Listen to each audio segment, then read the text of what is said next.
Hello, watcher slash listener, singular, because there's probably nobody ever watches this. Welcome to another episode of the podcast. Is it still a podcast now that we're on YouTube? Oh, I don't think so. No, I don't know. What would you call this? Like just the show. Welcome to the show. It's odd actually because it sounds natural to tell someone, "Oh yeah, we do a podcast," or "I'm just about to do a podcast," or that sounds. But I do a YouTube, and it doesn't sound right. Yeah, I don't even know what it is anymore, right? So I mean, is there a it's phrase? unwieldy beast. Is this because this isn't vlogging? Yeah.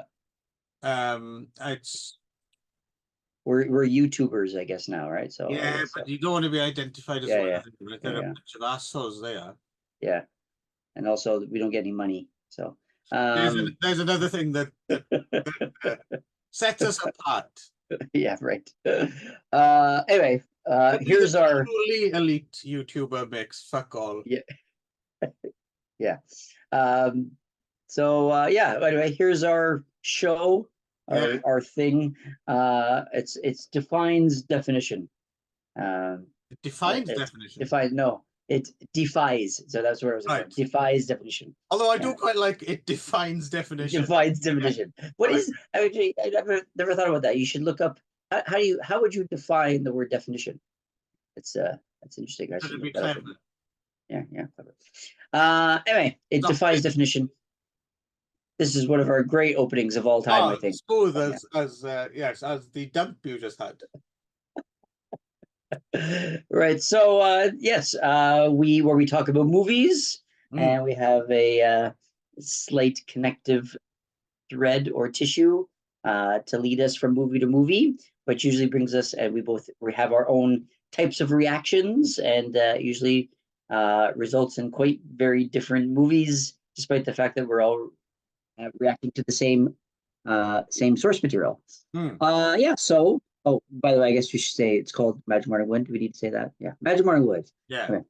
And yeah, and I'm Ron, and this with me is Simon. How's it going? Simon says we should stop now. No, I'm Simon. I'm saying. Oh, okay, right. On Ron. Right. Yeah. So we were reacting to our last episode, which was Memoria. That was the last one we talked about. Yeah. So we're both chosen which was reactions to that. Directed by, you take this one. Joe. Joe. Yeah, apparently, see, it wasn't just me being racist. Okay, he goes by Joe.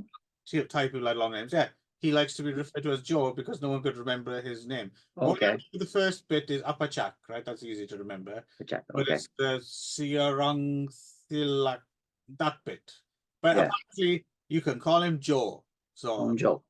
Okay. Didn't know that. Okay. Anyway, and so we both reacted to Memoria, and my reaction was through Tilda Swinton,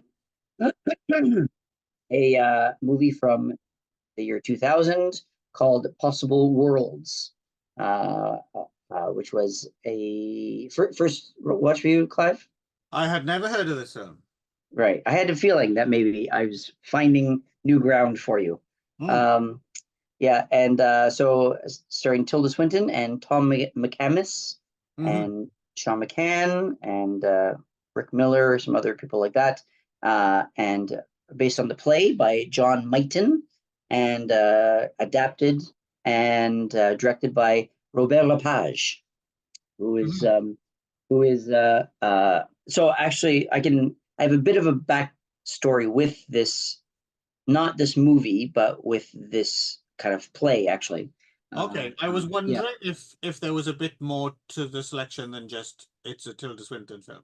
Yeah. Well, I was going through all the Tilda Swinton kind of filmography in order to choose my connection today, and I almost chose what was the I almost chose the Zero Theorem, which was the the Terry Gilliam. The Terry Gilliam one, right? So I was going to choose that one because I hadn't seen that one yet. But then I that being lesser Gilliam, but lesser also Gilliam.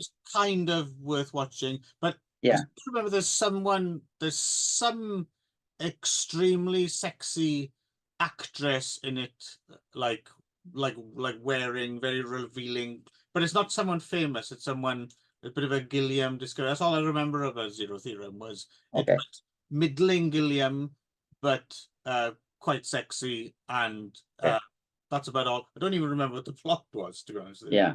So I haven't seen that one. So and usually Not that she was Gilliam. fit even actually. Yeah. Well, so it was on her list. So I was like, oh, I haven't seen this Gilliam, and so maybe I'll just choose this one. And then I kept scrolling down, and I saw that she was actually in the film version of Possible Worlds, and I was like, oh, if I can find a copy of that, I definitely want to do that one. So, and luckily enough, there was exactly one copy available. So a little bit of a backstory with this. So this is a written by a play written by John Mighton, and I've actually seen a production. You wrote the screenplay as well, right? We should say. Well, he co-wrote the screenplay with Robert Lepage. Robert Lepage, who's a Quebecois director, and also apparently big in the theatre world. And this is his first English language film, right? Right. Yes. He was famous for making a film in the 70s called The Confessional, which I must confess that I haven't seen. How about you, Ron? Have you seen The Confessional? No, I have not. Okay. Is Robert Lepage someone you know from theatre? Yes. Yes. So, and actually, John Mighton actually is from my hometown of Hamilton in Canada. I don't know him. He was, but so he's like kind of a local boy. He's older. Yeah. He's about 20 years older than me. So yeah, he's quite. Yeah. So I don't know him personally, but I know that I know of him and his work, and I know he's a bit of a local boy made good to some degree, kind of thing, right? He has a name in the theatre world then. Yeah, he has some sort of, like he's a little bit well known. At least this play is. And so when I was in university, when I just started university in the late 90s, my high school drama teacher, so I really started doing drama in high school, and my high school drama teacher, who was kind of, I would necessarily say he was supportive of me in my drama leanings, but he was definitely there anyway, and he was certainly helped shape me in that sort of world as well. He was also his is a long story, but his boyfriend or his husband was the local theater critic for the Hamilton's newspaper. And so the two of them were like this kind of like, and so they would do a lot of, so my drama teacher would actually do a lot of like community theater as well. And so he was like a kind of a relatively well-known director in the community theater world. And so he directed this piece after I graduated from high school. He directed this play, but at my university, like in my university theater. So he kind of, so it was like my ex-drama teacher who came to my university to show a play that, this play. And so anyway, so I saw this play when I was just starting university, and I remember it being quite interesting at the time. But the set was like basically just a giant brain on stage. So it was like this, it was a big giant brain. And I remember thinking at the time that it was a little bit too much on the nose. But I'm not sure if that was actually what was supposed to be the set or not. But anyway, so it's really kind of like magical realism, kind of dreamlike, different scenes and flowing, and this. So anyway, and of course, and then also Robert Lepage is probably one of the most famous Canadian theater directors. Yeah, and he's from Quebec, and he is more famous for stage than screen, would you say? Yes, one of the most famous. Sorry, one of the most famous theater directors in Canada. Right. I'd say one like top. I mean, I can't even think of any other famous Canadian theater director. So I mean, I'd say he's one probably in the theater world. He's like as good as it gets. And I remember is he in that world as well, is it mostly French language theatre, or does he flip between French? He does both, actually. If you look at up his I think he tended to do just French language, but I think he then straight out to do other. He does many different kinds of theater. Like I think he did a couple Cirque du Soleil shows, and like he does like many different kinds of shows. But he's very famous for being really, really innovative and different on stage. Like I remember that same drama teacher from high school coming back from seeing one of his shows and just raving about it and saying, like, I don't remember exactly, but he said it was something to do with like it was a giant water tank that was like on stage, and they were like doing like this sort of like underwater scenes on the stage and stuff like that. So apparently it was like he's really famous for being really like different and innovative in the theater scene kind of thing. So Right. So the fact that it was like this play by a guy from my hometown, which I'd also seen directed by my high school teacher, directed by the most famous theater director in Canada, I was like, this was actually a movie that had been on my radar for years, actually, to see, because it was something I feel like it was a movie I should see. But it was nearly impossible to find a copy of this movie. So this time I actually was able to find one. So I was like, okay, well, I have to do it this time. So, it's hard to kind of explain this movie a little bit plot wise, but it's basically hang on, just before you do that, another thing I thought was kind of so you talk of John Mighton. The other thing as well I noticed, a film I've never actually seen, so I'm not quite sure, but he's quite high up the cast list, so I'm guessing his character is important. He was in Good Will Hunting as well, right? Which yes, was another feather in his cap, because that was a much regarded film when it was new, right? But right, I'm assuming you've seen it. Which one? Good Will Hunting. I'm assuming you've seen it. Of course, yeah. Back in the 90s, I don't really remember him or from it, but whatever. Oh, okay. Yeah, I should. If I go back and watch it, I'll look for him next time. There's a character, Tom. I don't know if that jogs memory at all. No. You never seen Good London? No. Really? You've never seen it? Really? No. No. I never got. I don't know. It's one of those films I feel as if you probably had to see it when it was new as well. Oh, yeah. Like, I'm not sure. Yeah, I'm wondering if that movie holds up or not. But yeah. Anyway. Anyway, the thing I love about that film is that because apples. Louis C.K. does the routine about it, right? What, the apples? Yeah, I don't know. Okay, I haven't seen the same, but apparently that's in Do You Like Apples or whatever. And it's like, oh, how about them apples or something or whatever. Yeah. And Louis C.K. does a whole bit about it, like the other guy. Well, I know I shouldn't, but I do like apples. I cannot tell a lie, like. It's a whole thing about it's a whole thing about how everyone wanted to be like have the right line and be that cool, and he was like, but he had a script, and someone had written that line, right? He didn't actually come up with it. Anyway, it's much funnier, believe it or not. It sounds vaguely familiar, and I'm sure I've seen it because I've seen most of Louis C.K.'s stand-up. I think it might. It might be something he's been doing more recently. Okay, yeah. It sounds vaguely familiar. It rings a bell, but I have to go back and watch it again. But right. Yeah. Anyway, so it's it's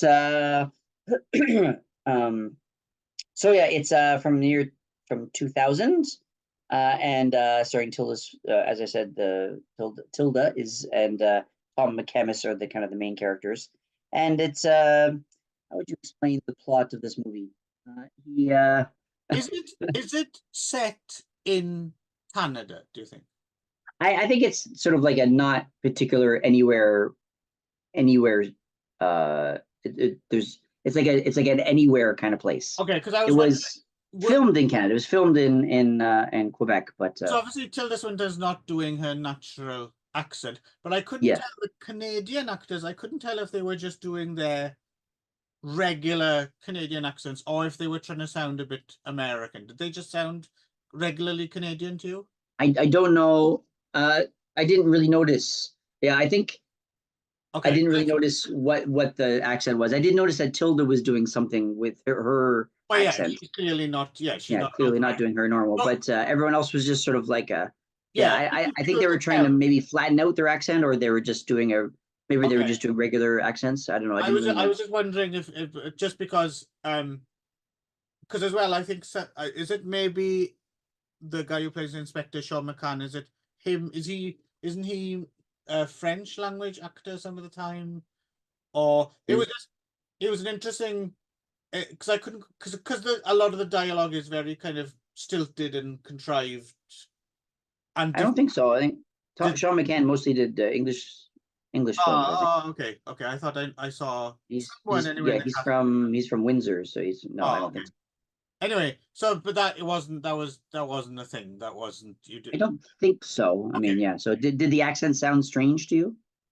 Well, obviously Tilda it's not Tilda's accent, so I Yeah. expected that. But then when English actors try and do it's difficult to, is she trying to do specifically Canadian, or is she just doing kind of broadly North American sounding? Because to non-Canadians, you know, North American in general and Canadian doesn't sound massively different, right? And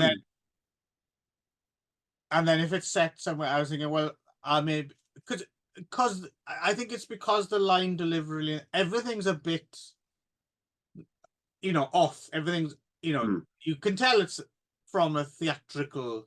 Play. Yeah. So that was throwing people's delivery off a little bit in terms of normal. Like it's not totally naturalistic movie delivery, right? So then on top, No, but wondering, are these people talking as they normal? Like Tom McCamus, I think, came across as just his regular.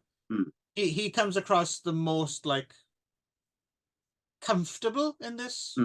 right. Maybe not an actor I'm overly familiar with, but I've seen him in stuff. Of course, he's famous for I Love a Man in Uniform, right? Which was a film I liked when it was new and stuff like that. Okay. But, anyway, sorry, do carry on with attempting to do the plot anyway. Just do the plot, yeah. So, yeah, I'm not sure what they were doing with the accents. I didn't notice anything other than Tilda's. So just me then, yeah. Yeah. So anyway, it's about it's hard to explain this plot, and I don't know, maybe of spoilers too as well. I guess, I guess, but kind of is it a spoiler? I don't know. I mean, you kind of see it coming, I guess, right? So I don't know if it was meant to be I don't know if it's meant to be a twist ending or whatever. But anyway, so there's it starts with there's like a murder, and someone they find a dead body who's had its brain removed, and then you see Tom McCann and Tilda Swinton, and they keep meeting over and over again in different kind of situations, but they're different. He's kind of the same, but she seems to keeps changing. Like sometimes she's a stockbroker, sometimes she's a scientist, and sometimes they know each other, sometimes they don't. Sometimes she likes him, sometimes she doesn't.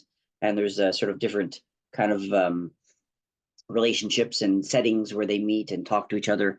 And even though she's ostensibly the same person, right? And he seems to know her. So, and then there's a lot of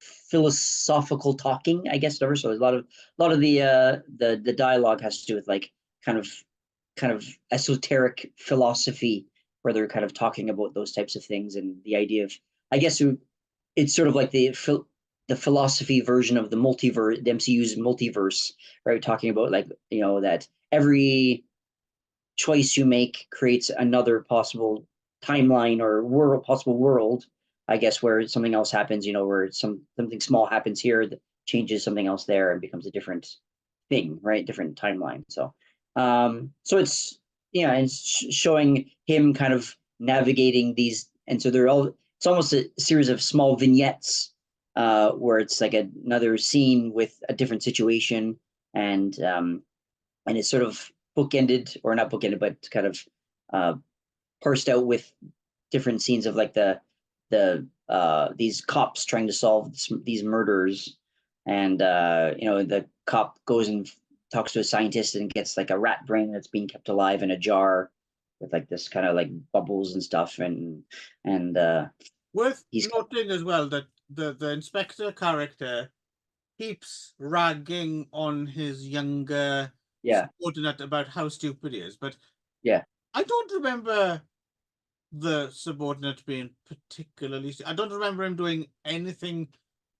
I think it was just their relationship. Yeah.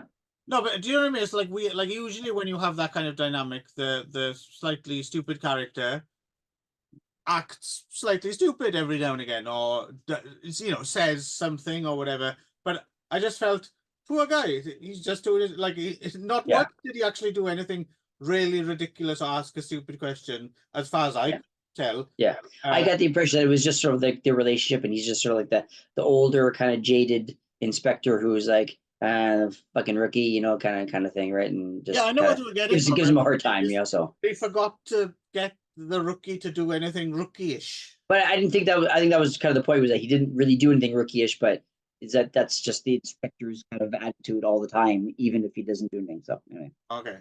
Yeah, maybe.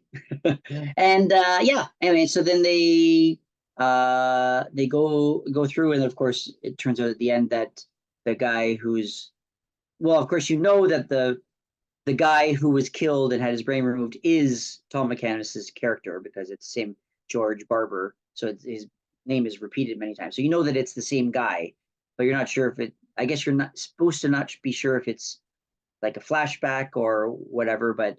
And of course, turns out that it's his brain is being kept alive in a jar, and it's sort of going through different kind of like synapses are still firing, and so all of this is happening kind of in this kind of being kept alive brain. If you haven't figured this out by the time it laboriously gets there, then you're not trying.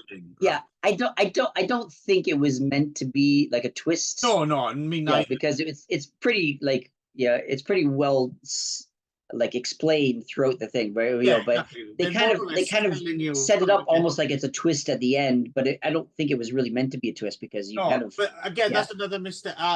That's why I think like the rookie thing as well was like a misstep rather than something that I was not understanding. It's like, it's like a reveal, but it's like after the curtain's already been opened.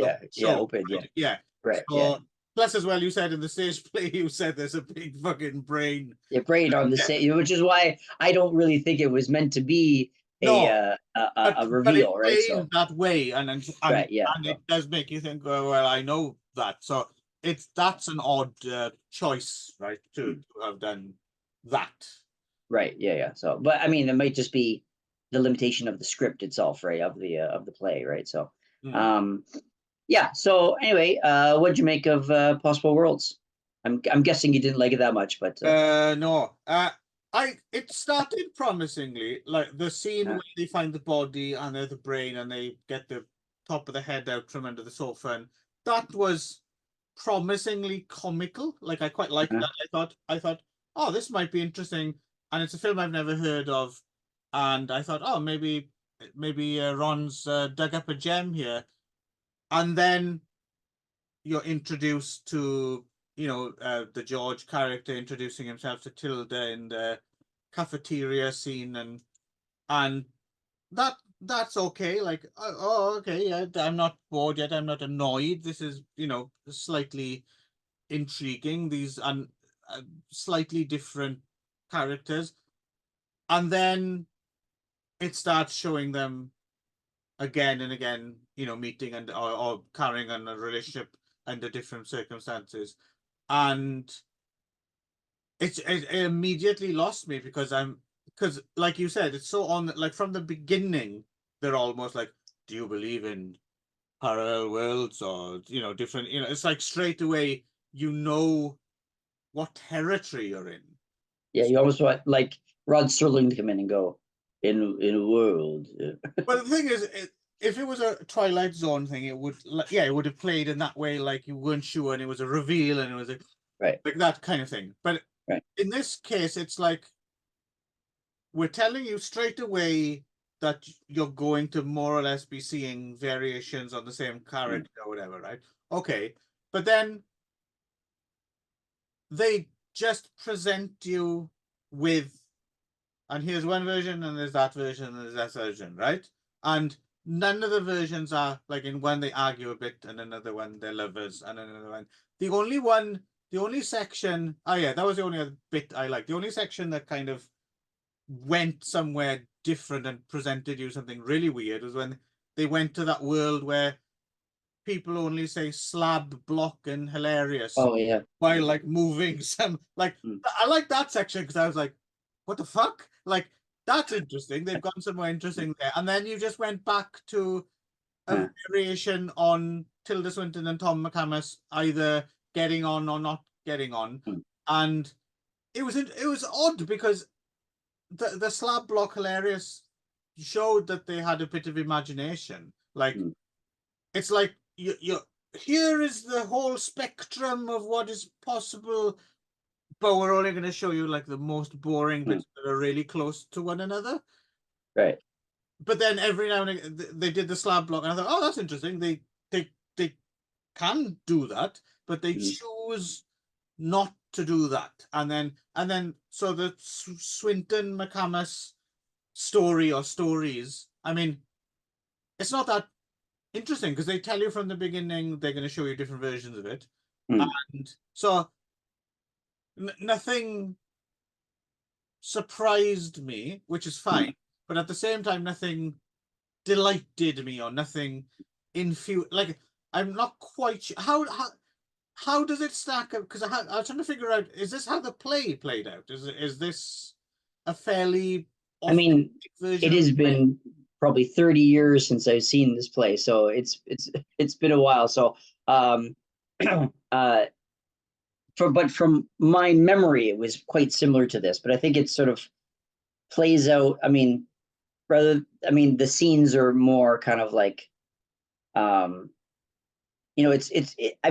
it's obviously a play. Does that make sense? Like, yes, yes. Yeah, it's the dialogue is very theatrical versus cinematic, and it's like, and it's kind of set up for like, lights up over here, and they have a little scene, and then crossfade over here where now the inspectors are doing this thing, and then crossfade back to this other situation. It's funny, those transitions. It's interesting, isn't it? Because those transitions are actually extremely cinematic, and they've gone out of their way to do them, and they're quite well done. But yeah, weirdly, perversely, because they're so well done, and the transition is so clearly marked, it ends up seeming more theatrical.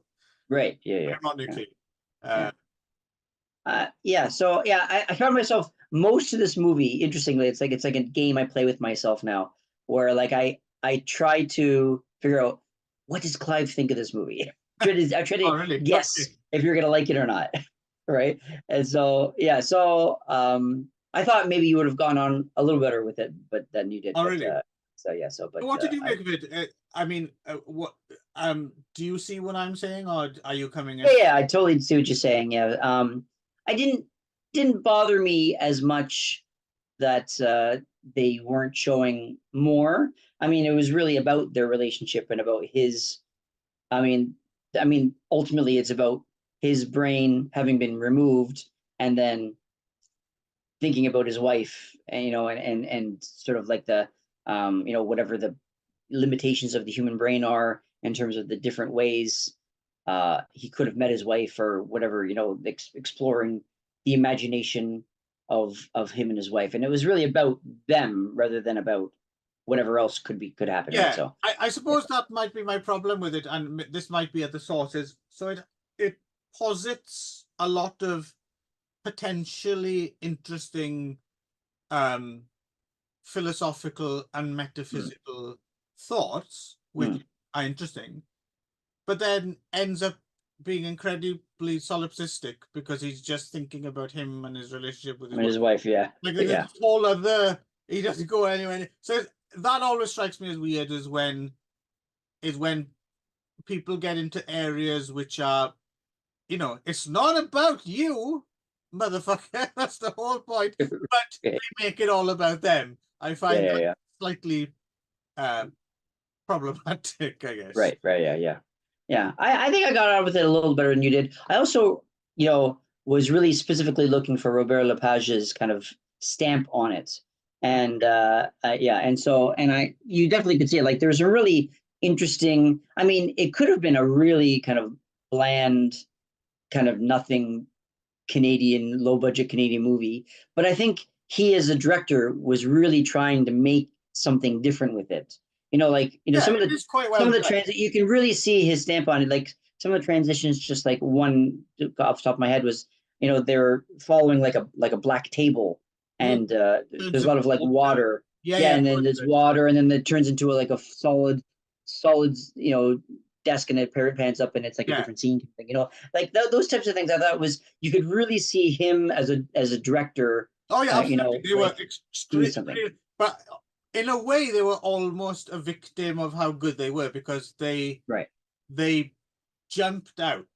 Like Mm. I noticed that scene as well, and I thought, "Fuck, that was really well done." But plus as well, maybe they weren't. They should have been slightly more sparing with it because I think once you've seen a good transit 3 or 4 times, it becomes like a cliche into itself in the film. Right. Whereas, Sure. like, because it starts from the beginning, there's the bit with like the credits end and the sea turns to black, and then there's someone cleaning a window, for example. And and it's almost a little bit. The reason that one of the table was good, I think, was because it was slightly less show-offy. Because when it transitioned, I was like, "Oh, hang on, did I miss something?" And I hadn't, So it was quite well done. But some of the other ones were a bit more like, haha, look, Yeah. magician's trick kind of thing. Right. But no, certainly I do appreciate he did try, like I said, weirdly, in trying to, because this Made is it more theatrical. yeah, that's the trick with theatrical adaptations. Yeah. If you don't change it up, people say, "Oh, it's so obviously this is it." But then if you go out of your way and you do it too over the top, people are like, "Oh, they're trying to cover up the theatrical." Trying too much. Like, you can't fucking win. Yeah. It's Like, yeah. You can't win, right? But it has to be said in this case, even if you didn't know it was based on the stage play from the opening credits, like you said, you would have probably guessed it from the line delivery the dialogue. Yeah, the dialogue and the line delivery. Yeah. So, but I thought at the very least it did, considering it was like a very low budget Canadian film. I thought he did stuff that I've never seen on film, which at least you got to give it points for that, right? So whether or not you think it worked, or even in some ways, as you said, took away from the film, at least they did stuff. They were trying something different with it, which I thought bonus points. So I thought so. I got on okay with the movie. I thought it was interesting to watch, kind of thing. And it was sort of nostalgic for me too, bringing me back to the late '90s when I was involved with watching this play and Robert Lepage in the theater world of Canada. Yeah. So yeah, the flip side of that as well, I suppose, is I was wondering if you had a take on this as well. Was I feel there's something that's dated as well, which is an element which might, and it's I've been thinking about this a lot recently, oddly enough. I think people don't use this phrase correctly, or at least not to my mind, what I think is. So for some people, you hear people talk about, let's say, older science fiction films, and they say, "Oh, it's dated," and what they mean is that the special effects or look like they're from an older time, right? Right. It's not what I mean when I think dated, because if you're looking at something from 50 years ago and the special effects are not the same, as that's to be expected, right? That's just right. Like, yeah. When I talk about dated, I think about when something doesn't play anymore, right, in the way that it would, and it's not to do with, it's not because, oh my god, that looks so 2000 or something like that.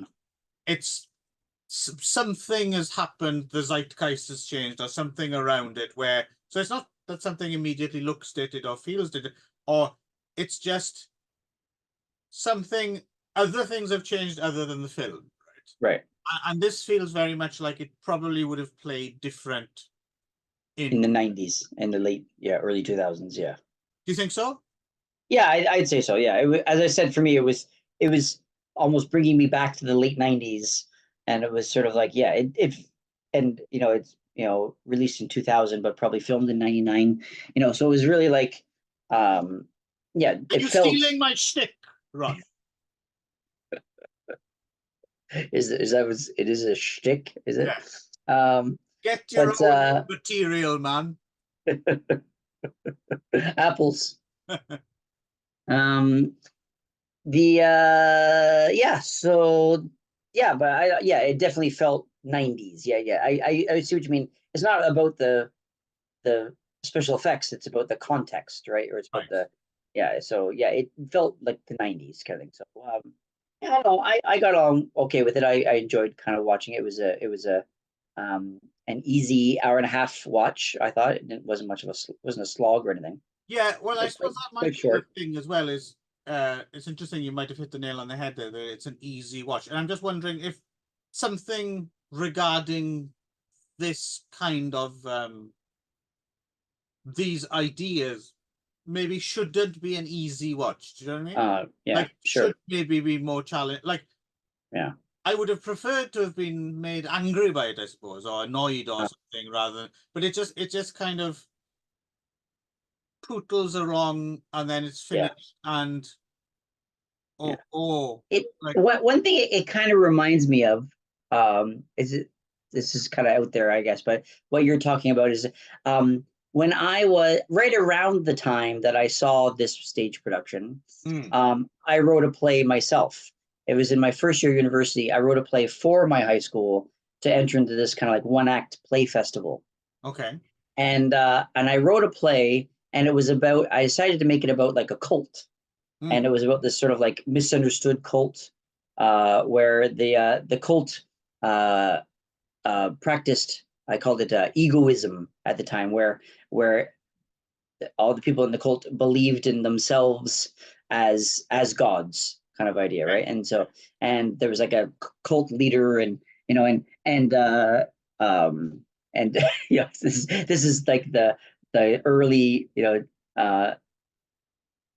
uh education of me, and like the cult leader name was Jonathan Verite, and Verite, of course, meaning mm. truth. It's like, That's deep, it's man. deep, man, right? And then of course, like, then there was like this real like overzealous kind of military, and then they had surrounded the compound and ended up coming in, and killing everybody, and it was like this whole thing. And but of course, Yeah. it was like they Wake were the wrong ones. It was era, real like, first year university, like hit you over the head, right? kind of, yeah, like heavy handed shit. And it, I mean, not anywhere close to the same degree, but it kind of reminded the way I feel about that play when I wrote it Mm, is similar to what I feel about this play, which is that it was like someone writing about something that they didn't entirely understand.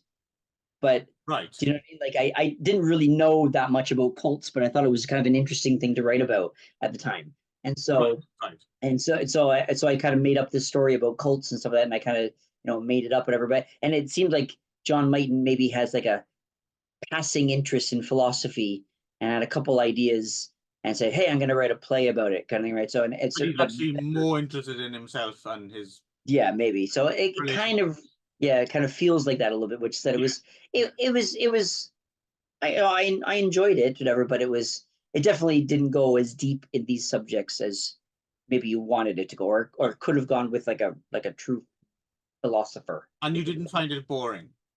I didn't find this one boring. No, not Okay. that much. No. Did you? Yeah.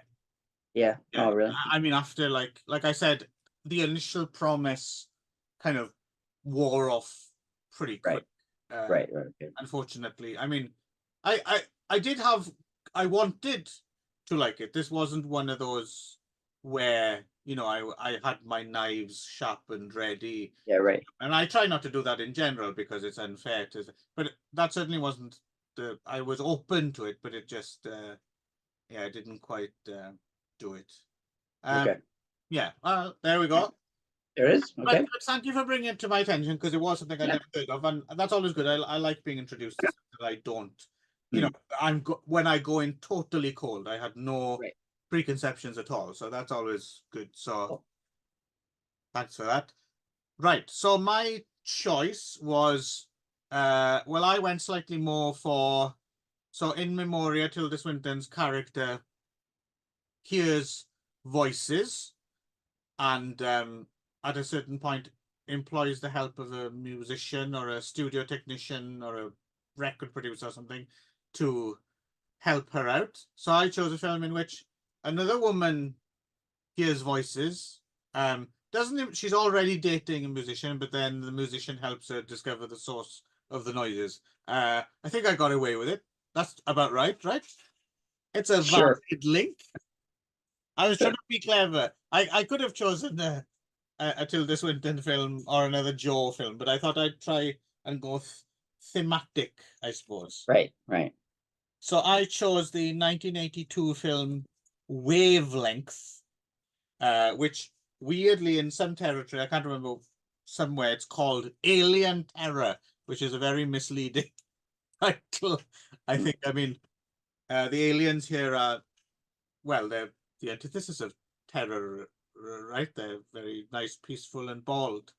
Right. Yeah. Spoilers all the way for this one, I think. Had you seen this before, Ron? No, I haven't. No, Okay. I've never heard of this one. This is an odd one. I remember seeing this way back in VHS, and we still watched a VHS rip on YouTube because I don't think there's ever been a proper. It might be from a DVD. It might be from a poor quality DVD. You know, that was VHS quality, or.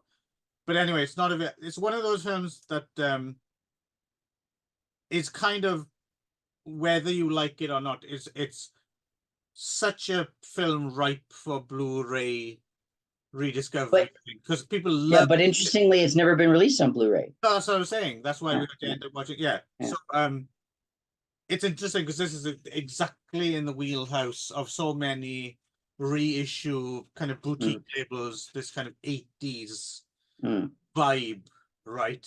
So I'm surprised. I'm wondering if that's a rights issue with something, or I don't know. So anyway, it stars Sherry Curry, or Curry, I guess, of The Runaways, of course. Right. She narrates.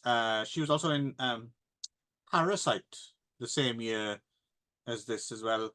I'd kind of forgotten about Sherry Curry's acting career until I rewatched it. Oh, Sherry Curry, yeah, I totally forgot that she kind of had a brief kind of acting spell. She was in like Foxes with Jodie Foster and stuff like that. And yeah, she's hearing I suppose whale-like noises right at night. Well, how does it I'm sound? not doing it again, Ron. I'm not falling for that. Is that a whale? That sounded more like a kitten. Oh, that is my cat actually. So, yes, and she falls into a relationship with Robert Carradine, right? Pre-Revenge of the Nerds, Robert Carradine, as a musician, and you can tell he can actually play that guitar as well, right? Like he actually is much like his brother David, right? They can play guitar, and they live in Laurel Canyon, which seems to be a bit of a hotbed of like weird conspiracy theories and stuff like that. So I was quite kind of interested to see that there's this kind of big conspiracy film coming out of, I don't know what it is about Laurel Canyon, but it seems to attract weird conspiracy theories and stuff. And Robert Carradine lives in, I liked his house. He's got that lovely hut up in the, it reminded me of when I was a kid. I used to love the house that Lee Majors lived in, the Fall Guy. He had that nice house up in the hills. I think that was probably the Hollywood Hills as opposed to Laurel Canyon, though, right? I don't know my LA geography very well, but according to this film, it seems as if you got Hollywood Hills over there in Malibu. That's like where the well-heeled areas, right? But Laurel Canyon, you live in a wooden shack, as the Robert Carradine character. Anyway, they meet in a bar and they have a relationship, and she keeps hearing these voices, and eventually they kind of figure out that it's coming from this government installation, right? This big government, apparently a government building, which is fenced off, seems to have been decommissioned, but there's signs of life. And another crazy old coot living on the mountain is a Keenan Wynn. And he kind of clues them into the fact, way back when this thing was built in the 40s, he'd helped build tunnels for ventilation, right? So Robert Carradine and Cherie Curie, they find an air shaft and they follow it kind of down.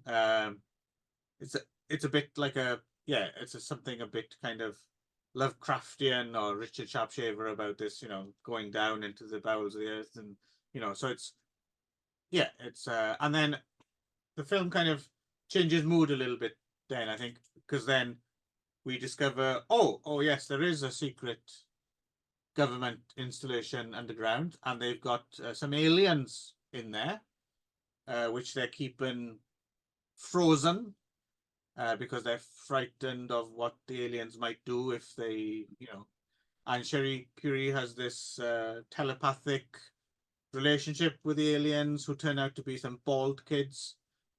And then they eventually escape out into the Mojave Desert. Again, spoilers to basically a new UFO turns up, right? It's all covered up. So it's got a lot in common with around about the same time that E.T. is and Starman and did you see that film, the more recent film, which I think is probably very much harking back specifically to Wavelength, I think, but those films in general. Did you see Midnight Special? No, but I heard of it. Yeah, that was very much tapping into this similar kind of vibe, right? Kind of a retro take on it. But yeah, this film, it's interesting that there were all these films around at the same time that had this. Even something like when we talk Short Circuit, there's a little bit of that part of the same DNA, right? Right. Yeah. Bad government, the alien or robot or something that befriends a regular person, and then the regular person has to defend or rescue. Right. Yeah. There's something in the water. In fact, this I was reading that apparently when Starman came out, they accused it of ripping off this film, even though Starman is, I mean, I know what they mean, but of all the things, it's the least like this in a way, because Jeff Bridges is like a grown alien who impregnates someone, and then so the guy who wrote and directed is Mike Gray, most famous for writing the China Syndrome. He later went on to direct episodes of the Starman TV series. Okay. With Robert Hayes, which I don't think I've ever seen. Did you ever watch the Starman TV series? Do you remember? No. Yes, so that's Wavelength, and of course we should mention it does have a Tangerine Dream score, which is always a benefit, and I think parts of this soundtrack have been stolen for various ninja films in the 80s. I think it was used in some and there's some visible boom mics.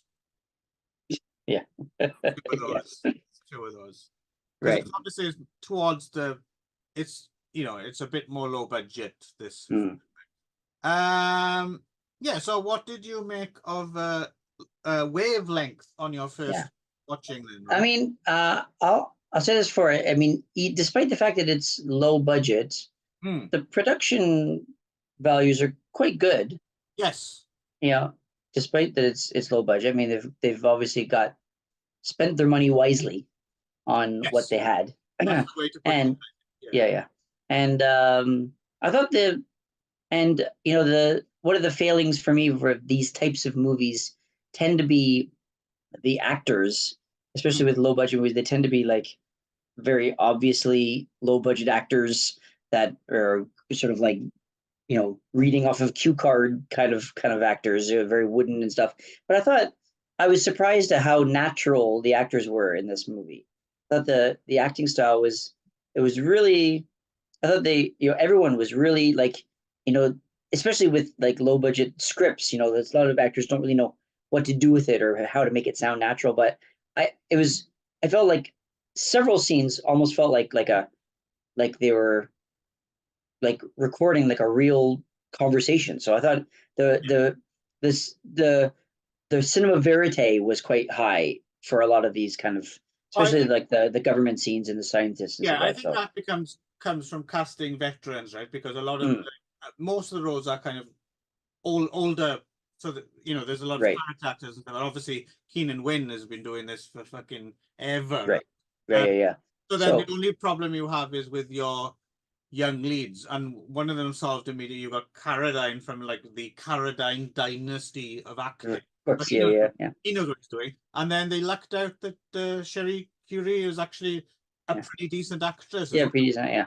Although quite a loud scream. I had to keep like every time she would like go into these screaming fits, I had to like turn down the volume because it was very, very loud. She's shrill. projecting at rock clubs, yeah, right? very shrill, yeah. But yeah, and so they could have done pretty much anything with these aliens, and just choosing to have 3 bald kids was an interesting choice. But I thought it was a pretty effective one. I thought it was like they could have gone, especially with a low budget. Maybe they didn't have the budget to make like an ET or like a thing like that. But I think they probably would have taken away from the movie to have like an actual like creature as the aliens. Agreed. Yeah, just having these kind of 3 creepy silent kids with no hair. I thought it was quite an effective. I thought it was a good choice, and it worked well for this film. So I thought it was it was creepy enough, but different, creepy and different, but at the same time easily achievable. You know what I mean? So I always appreciate. There's something otherworldly about them, but that basically they just shave their heads, and that's about it. And dry brows, I guess, too, right? So but no, I agree. That's something I always appreciate in films as well, where someone just does something really simple, but it just changes. It works. It works. So I appreciated that. And that kind of culminates with a bit of a climax where they use kind of most of their budget, I guess, on this kind of glowing ball orb spaceship, which for simple but effective. Right? Simple but effective, and which is pretty good. And I believe it was the same ship as they used in Starman, was it not? That's what I read in the IMDb trivia, but I'm not sure. I couldn't. I don't know. I haven't seen Starman, so no, I haven't seen Starman. in a while. But overall, I thought it was a pretty effective watch.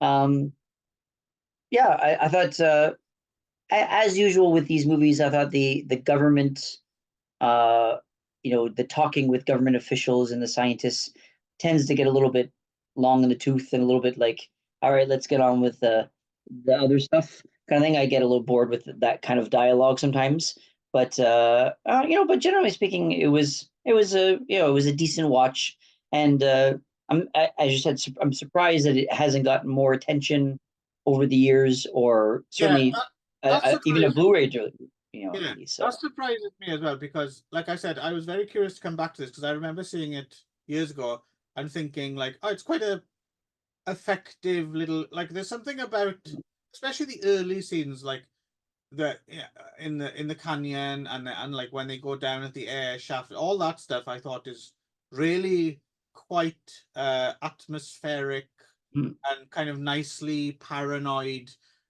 and so I like that stuff especially. But then even when it gets into the slightly more kind of ambling entertainment side of things, it's right.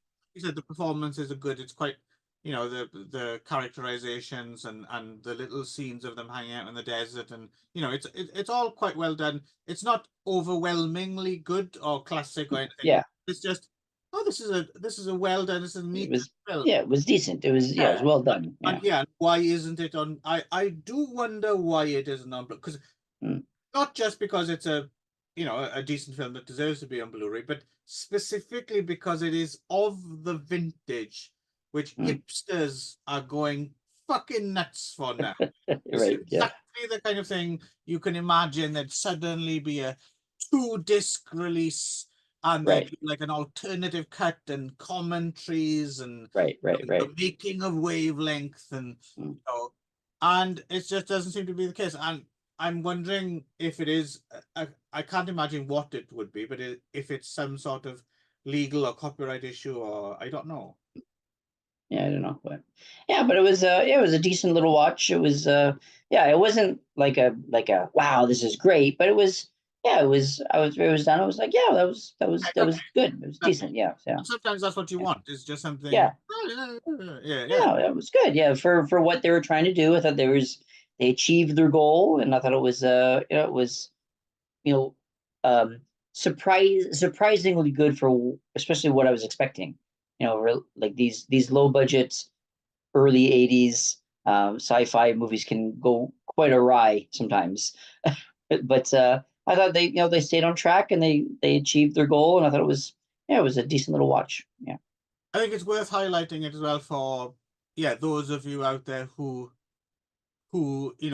do like films of this era, this type, this vibe. This is one that because of lack of visibility you may have overlooked, and you can, I mean, if you don't mind putting up with the standard definition, you can find it over at YouTube. Yeah. Or hold out for, I mean, I don't know if it is headed for Blu-ray at any time. So, like I said, unless there's some very specific reason that it's not, I don't really quite understand why it's not already out. But who knows? Maybe it's coming out this March or something, or I have no idea. I don't keep Right. really. I usually only know about things after they've come out, right? But Right. Yeah. could be on someone's. This might be coming out this year. I don't know. So if you do know, we don't care. We've already watched it. So Yeah. They're done. I think that's about it. Is it? Yeah. I got nothing else to say about Wavelength. So next time we will be reacting to Wavelength. Right. So, yes. God, I bet you can hardly contain yourselves out there. So until then, I've been Simon. He's been Ron, I guess. Yeah. Simon says, fuck off.